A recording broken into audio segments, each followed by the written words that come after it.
Now, it's time at 14 minutes past 4 for the feature everyone loves apart from Mark. This is WTF, What's That Film? Where we attempt to provide some relief for those of you who can't quite remember all the details of a film but really want to watch it again. As much detail as you can, please, to mayo@bbc.co.uk. The Hive Mind will try and help you out and not Mark. It's not testing Mark. Mark is finding it testing. We can have a go live. 85058 on the text. WhatsApp 08085 909 693. State.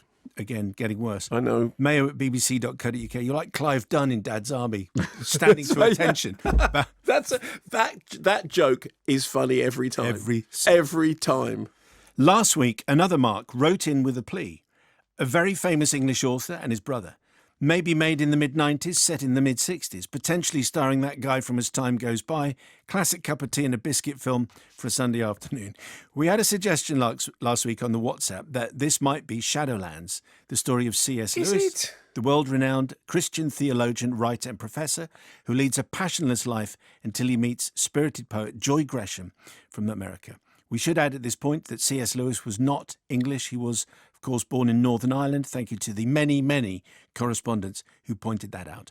Mark has got back in touch and said, thanks, church members. It was definitely Shadowlands. Not only did I forget the ants, I also forgot. Okay, Sir Anthony Hopkins. I mean, it's like, here's the weird thing, right? When we were talking about The Father, and I said the thing about The Father for which Sir Anthony Hopkins has just won an Oscar, is the performance that he gives in that film is nothing like as good as the performance he gives in Shadowlands. So Shadowlands was actually in my mind quite recently. I mean, the moment in Shadowlands when he does the cryy thing after having done... Fantastic. Is fantastic. So it's not like I don't know this film. Yeah. But you're right, you didn't do The Ants, and you didn't do Sir Anthony Hopkins, and you didn't do C.S. Lewis, and you...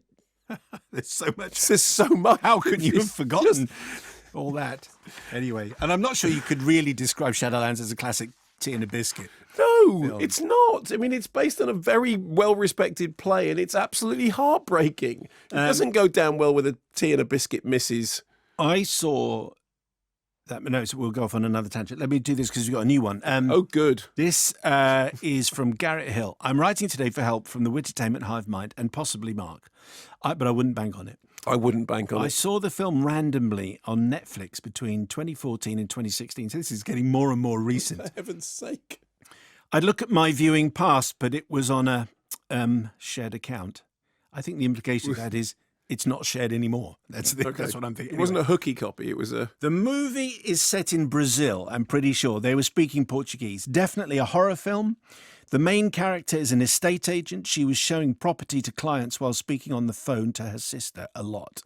There was one apartment in particular where the movie settles in, and either the clients attack the estate agent and imprison her in the apartment, or ghoulish people were already in the apartment and terrorize her.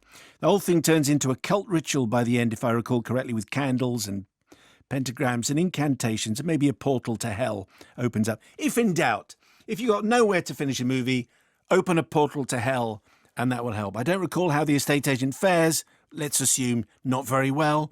By how the movie concludes, can you help me, please?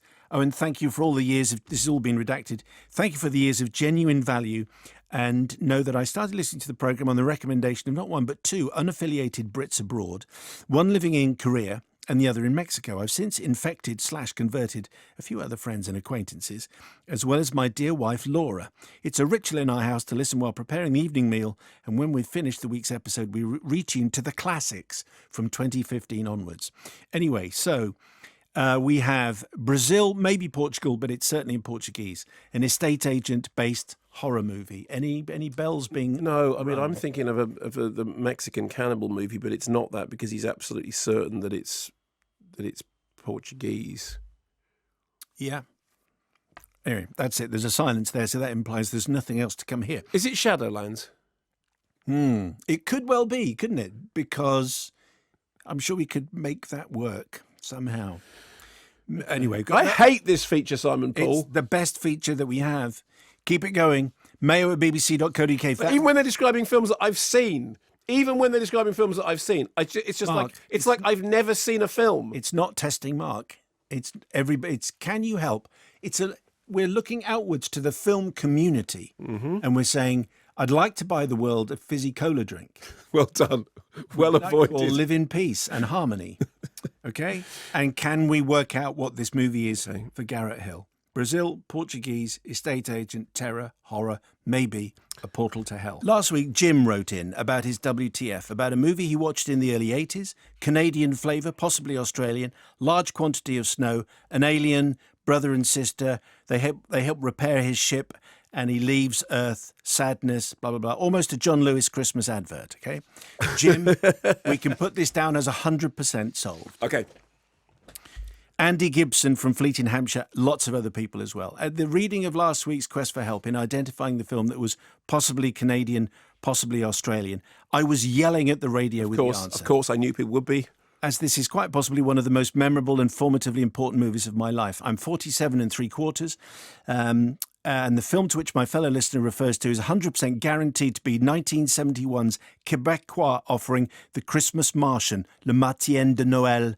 As the listener recalls correctly, this was indeed a stalwart of the pre-Christmas morning TV schedules of the BBC, until there became a much wider variety of content to choose from. My sister and I would gleefully look forward to this throughout the early 80s. Christmas wasn't really Christmas without it. The scene where the Martian graciously fulfills the siblings' wishes by magically filling an entire room with Smarties is particularly memorable. It does not age well. The Martian is played by, and I'm not joking, a man in a manky yellow gauze ski mask. I'm off now to draw up a petition to the BBC to bring back the Christmas Martian for a new generation of primary age kids to enjoy this festive season. Joyeux Noël. Andy, thank you very much. I'm delighted to say the reason I didn't get it is I've never seen it. I've never seen it. Go find it.